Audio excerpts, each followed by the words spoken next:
సంక్రాంతి అయిపోయింది ఫ్రెండ్స్. సంక్రాంతి అయిపోయింది కదా అని మనం అందరం బయటకొస్తాం, ఉద్యోగాలకెళ్తాం, ఆహ్, స్కా స్కూలుకెళ్తాం, కాలేజీకెళ్తాం. సో, వీళ్ళందరికీ నేనొక ముఖ్యమైన విషయం చెప్తాను.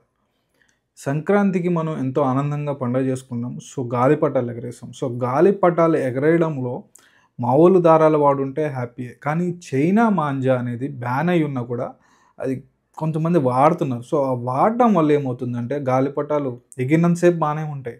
తెగిన తర్వాత అది వేరే వ్యక్తి యొక్క ప్రాణాల మీదకు తెస్తున్నాయి. సో, గాలిపటాలు ఏదైతే చైనా మాంజా ఉందో, చైనా మాంజా తలిగి ఒక కానిస్టేబుల్ ప్రాణం మీదకొచ్చింది ఆల్రెడీ. మనం చూసాం నిన్న ఆ న్యూస్.